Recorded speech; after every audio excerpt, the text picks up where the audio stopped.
is gonna be dumb. Probably.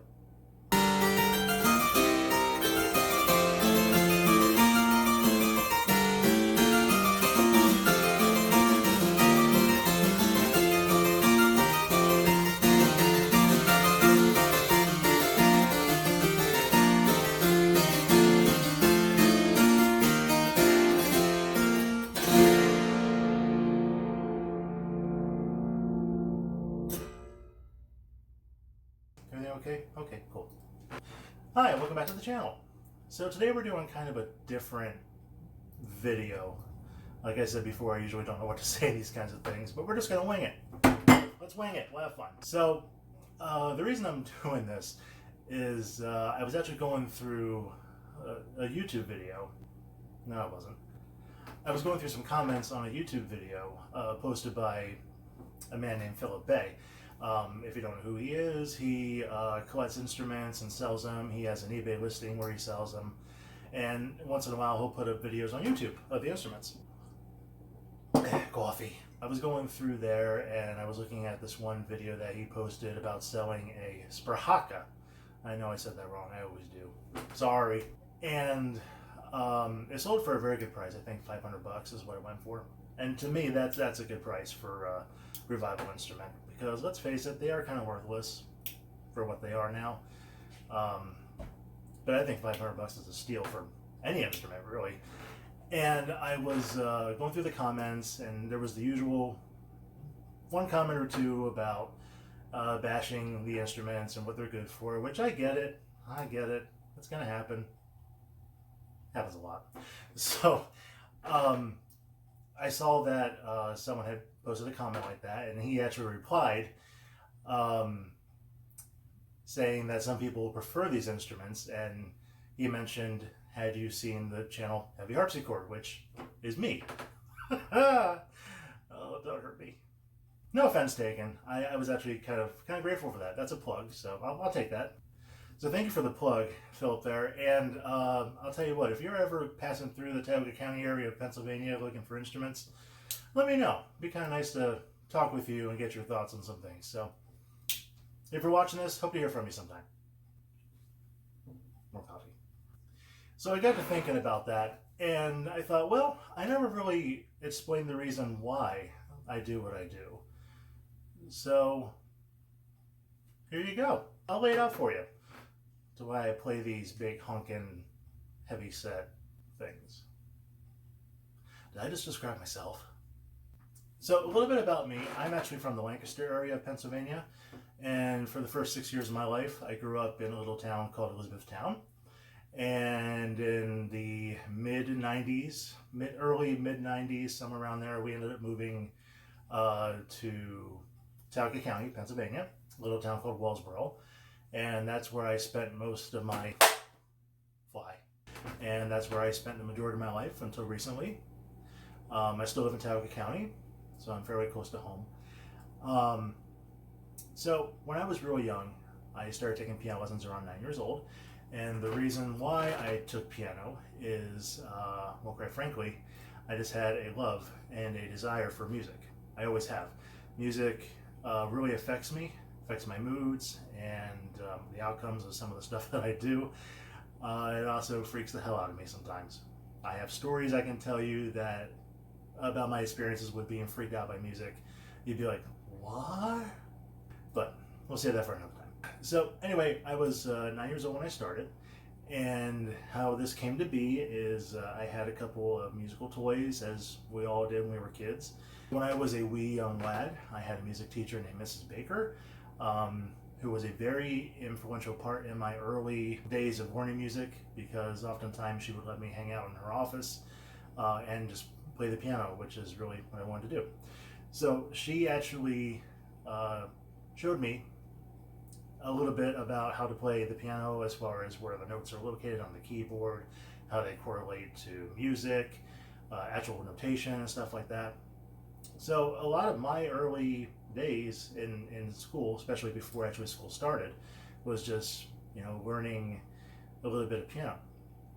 So of course I went home and told my mom this, and she was kind of like, yeah, right. And she didn't believe me. I can't say I blame her. So anyway, we ended up having to go to Radio Shack one day. Remember Radio Shack when that was a thing? Is that still a thing? I don't know. Comment down in the comment section if that's still a thing. So the one that we went to was privately owned, and it was a couple of different things. It was a Radio Shack, an RV shop. They had pianos. They sold pianos and organs, which is the focus of the story. And I might have had some other stuff. I can't remember. This was like 20 years ago. God, I'm getting old. So while we were there, Mom was doing her thing. So I saw the pianos and immediately ran to the pianos. And I started playing. And my mom was just like, what?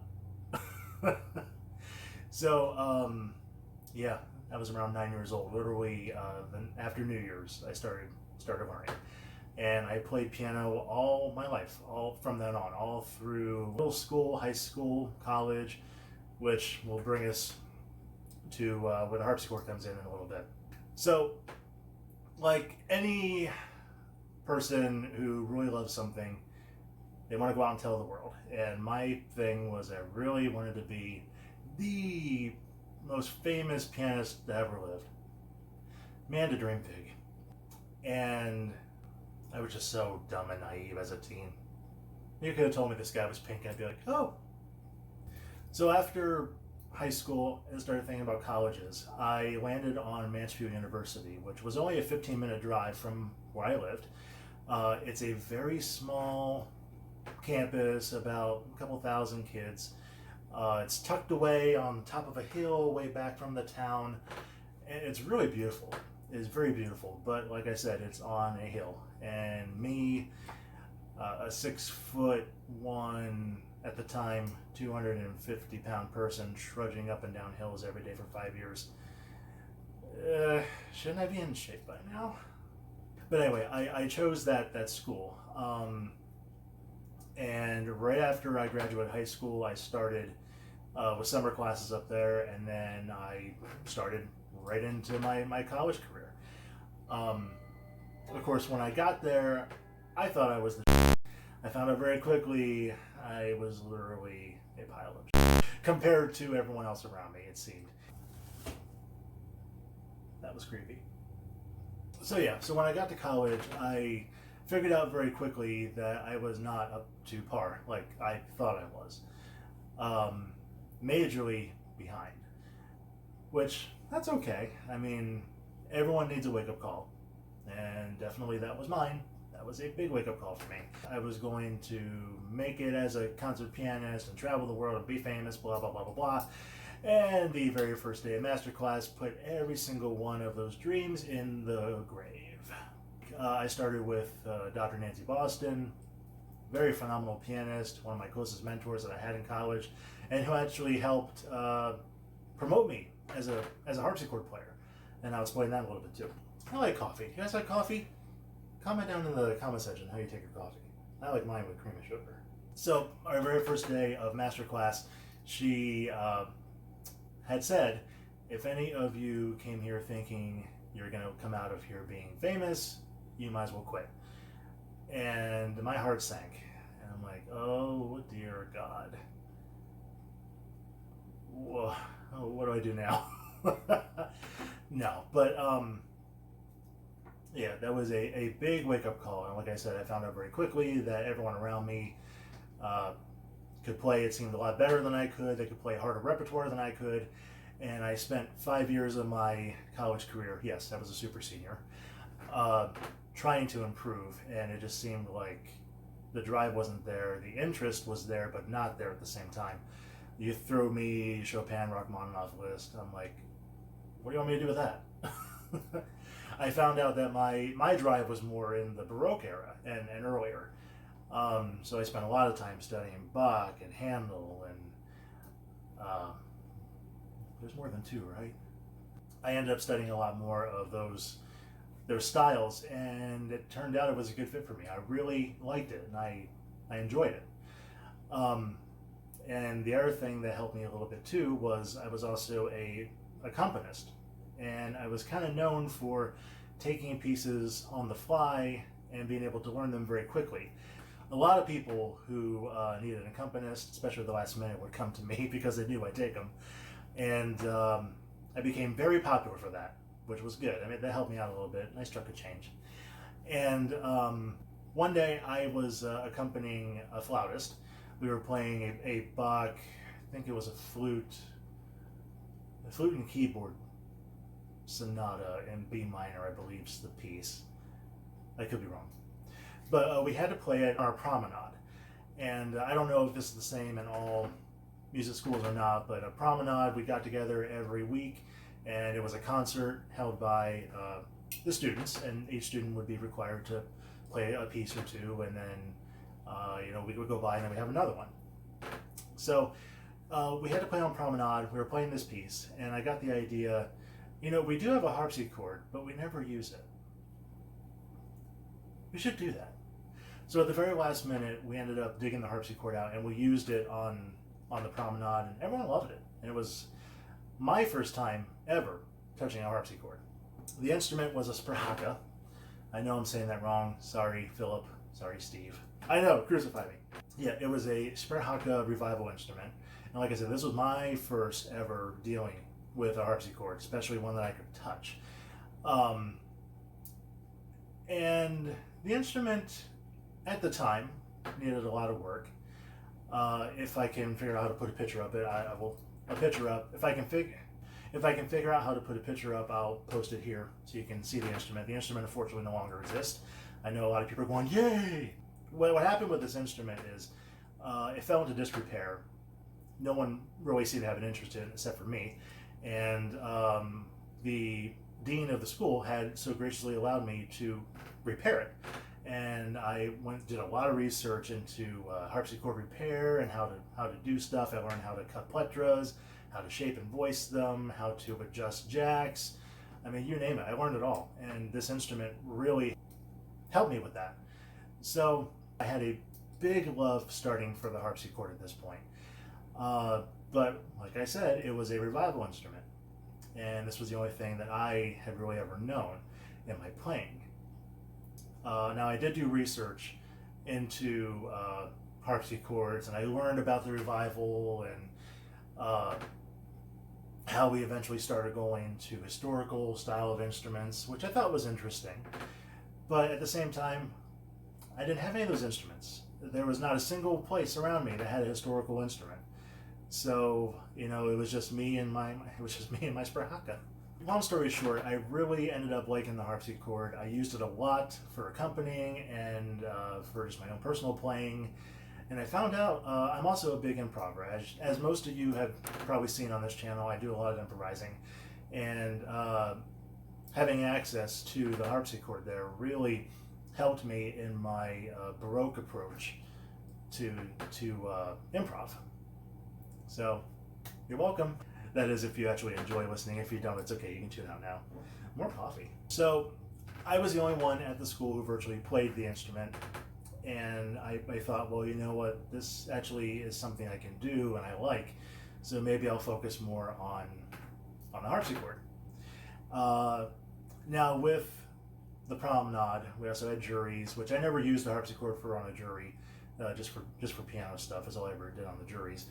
But on one of the promenades, one of our professors, a flaut professor, Dr. Christine Moulton-Fish, I think that's how you say her name. I never actually addressed her by her name. So if you're watching this, I apologize. But she had a couple friends that she brought on. One was a flautist who played the transverse flute, the wooden transverse flute. And she also had a harpsichord friend who brought in, I believe it was a small Italian instrument. So I'm sitting with my friends up in the audience waiting for promenade to start, and Dr. Boston comes up. It's like, Tyler, you really should go down and turn this man's pages for the harpsichord. And I was like, oh? But look at me. I mean, I was wearing like a t-shirt and jeans that were really nasty. I'm like, I don't want to be on stage. She's like, no, but you should. You really should. You like harpsichord. You should go down and do this for this man. So I did. On the fly, I went down, and it was really enjoyable. I mean, I was just in awe of watching these two perform, but more I was interested in watching this man play, just because this is the first time I had actually seen a historical instrument. So it was a phenomenal concert. I can't remember the guy's name. I wish I could. But anyway, we ended up having a master class after the concert a couple days later. And he was... Hi, can I call you back? I'm in the middle of making a video. Anyway, we had a master class for piano a couple days later after this particular promenade performance. And of course he was there, and Dr. Boston thought it would be cool if he would, present with the harpsichord.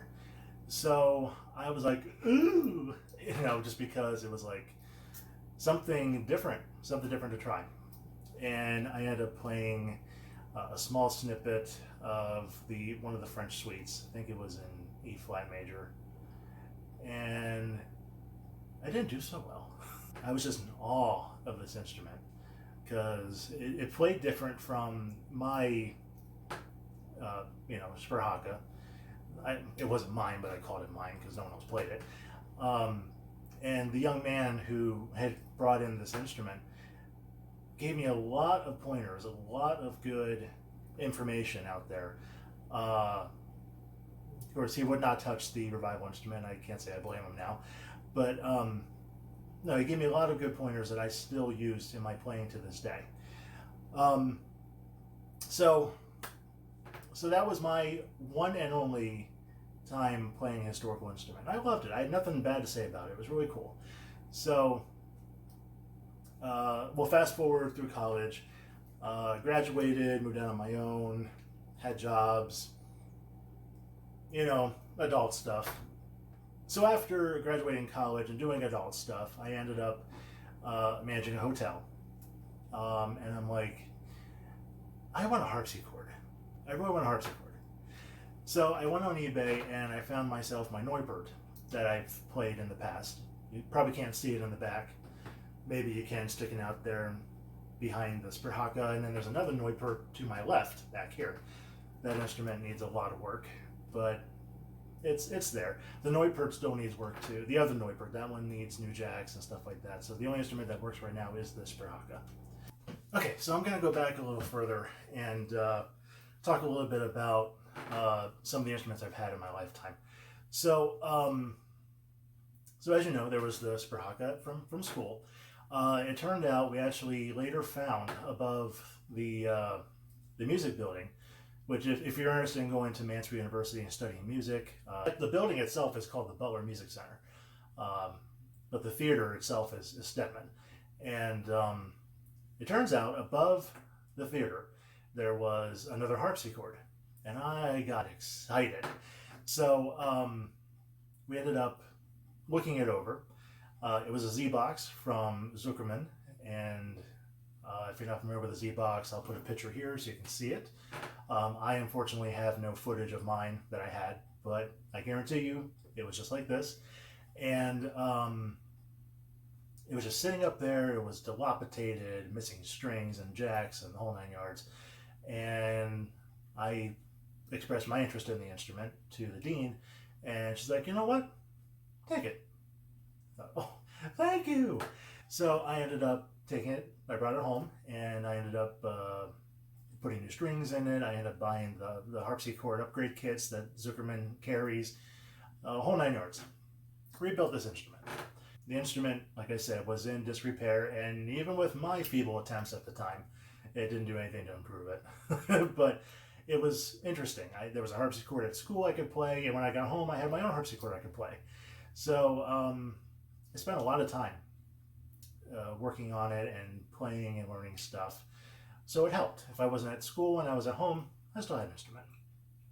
And I had the instrument for a couple of years, and then it got to the point where it was falling apart too much, and I didn't know much about how to fix things internally, so the instrument unfortunately did wind up getting scrapped. But it still taught me a lot. It was a good experience, absolutely great experience to have that instrument. So, well, fast forward, I'm out of college, and the college actually let me have the Sperhaka that was at the school. because, like I said, no one played it, no one had interest in it. So I got another instrument. It was a beautiful. It was not a beautiful instrument, as you can see from the photo. I'll put it here if I can figure it out. And yeah, look at this fat person. Yuck. So anyway, I took it home and it had a major structural failure at home. And of course, at the time, didn't know how to fix any of this, and that instrument unfortunately wound up being scrapped as well. And I know a lot of the purists out there going, yes, sorry. So I was in the market looking for an instrument, and I found a Sabbathville up towards the Canadian border in New York. Can't remember the name of the town I got it from, but really nice young man sold it to me. Paid $1,000 for it, and this was my first instrument that had a 16-foot stop, and I was enthralled by the 16-foot stop. I don't know why, but I loved it. Actually, I should mention, in college, I did know about the revival a little bit, like I said earlier, from my research. I learned about Wanda Wandowska and her playel, and of course, other instruments and stuff like that. And I mean, at the time, all I really knew was that there was an obsolescence of the instrument, the revival, and then the revival went out of style, and then the historical instruments came in. But I didn't care. I mean, to me, a harpsichord was a harpsichord. So this is also where I found out very quickly that instruments in my area where I live are very hard to find. But yet, if you look on eBay and other listings, you can find revival instruments practically everywhere. People are just getting rid of them. So good for people like me, I guess. So I got it home, and this instrument threw me for a loop in every way possible. It was missing jacks, so I didn't know what to do there. Everything was done by levers at the bottom of the instrument. Really strange, never had seen this before. It was really uncomfortable setting the different registers, having to reach down. Literally everything on this instrument made a sound. So I gave up on this instrument very quickly. I just didn't know what to do with it, and it just sat dormant for 10 years. When I moved out of my first house and went back with my parents, yes, that does happen a lot, but don't get discouraged. If you're in that situation, you will eventually make it on your own. My first time out was a horrible failure. Got into debt very bad and abused credit cards, but eventually things worked out. So anyway, the instrument sat there for about 10 years, and I just gave up on it completely. Didn't know what to do with it. It was a very different construction. It had a metal frame inside, a metal harp. Like I said, I just could not do anything with it. So I ended up just forgetting about it. I went 10 years without an instrument. In that time, of course, I continued to play piano. I still play piano for church to this day. Probably had 6 or 7 different pianos in my lifetime. So when I finally got to this current residence, I did end up getting a baby grand. I've never had a baby grand in my entire life. So I was enthralled. It was a Wurlitzer baby grand. Not the best shape, but it got the job done. And of course I used it just for practicing. I never at the time thought to make YouTube videos because it just, I don't know. Oops. So anyway, fast forward a couple of years, it was about 2019, and I went on eBay and I'm like, you know what, I want to find a harpsichord. I don't care what kind it is at this point, I just want an instrument. And I happened to find the listing for my Neuper in the back. I don't know if you can see it past me or not, but and I was doing some research on it. 2-manual instrument, 4 registers, 16-foot stop. Ding ding, chicken dinner. I totally messed up that quote. More coffee should help. I end up getting that instrument, and it needed a lot of work. So I went back to my old days of tinkering, which I still do to this day. It's fun. And I did a lot of work to it, rebuilt a lot of things, and that became my main instrument for a couple months. I ended up getting rid of the baby grand because I just didn't care about it anymore. Like, the harpsichord took over. That's really me. That's where I feel comfortable. So I took that over. And so I had that instrument for a couple months, and then the pandemic hit. I was actually going to do a concert of music at my church at the time, but then I thought, you know what? I can do YouTube, or attempt to anyway. Still trying to attempt. By the way, I just hit 200 subscribers, and that's very pathetic, but I'm happy with that. I've had this channel for a little over a year. I got that far. I'm still doing content, still making videos. It's fun. It's a fun hobby. And obviously, you know, those who subscribe seem to like what I do and like hearing the instruments. So thank you for that. I know this would be possible without you. So thank you very much. So anyway, I ended up doing some videos, and I'm like, this is really fun. I really like doing this. So before I got into all this, I actually, you know, looking at YouTube, looking to see what was out there. Lots of stuff dedicated to harpsichord, but not so much revival. And I thought, you know what? Let's just do a revival channel. Let's just look at these instruments, see how they work, see what they're good for. Let's make some music and have some fun. So to get back to the original thing that brought this whole video on, finding this comment. So I was going through the comments on this video that he posted about it selling for 500 bucks, and I thought that was a great price because that's how much I paid for the Neupert and how much I paid for this Neupert over here. This Perhaka, I paid a lot more than that. I think I paid 2,000 some odd for the instrument plus delivery fees. It was a lot, but it was worth it, obviously, because I use it all the time. So anyway, I was going through the comments on that particular video, and I saw that someone had commented about how revival instruments are only good for this and that, and Philip had commented to that comment that some people, by choice for whatever reason, still prefer these instruments. Have you seen the Harpsichord channel, Heavy Harpsichord? Don't hurt me. So that's basically why I'm doing what I'm doing. I guess I haven't told you why I'm doing what I'm doing. Well, I guess I have told you. So it's just for fun, but I really think that if you have an opportunity to at least try a revival instrument, you should try them. I can give you multiple reasons as to why they are no longer made. Very complicated keyboards, complicated mechanisms, complicated jacks. Some of them have very weak and dull sounds. Heavy, hence the name of the channel. Just not good instruments. I think the only thing that they did that was revolutionary at the time was incorporating the 16-foot stop. Now, I know that's not a very historical feature. There are a couple examples of German instruments and makers that have incorporated 16-foot stops, which I think is cool. I do like the sound of it.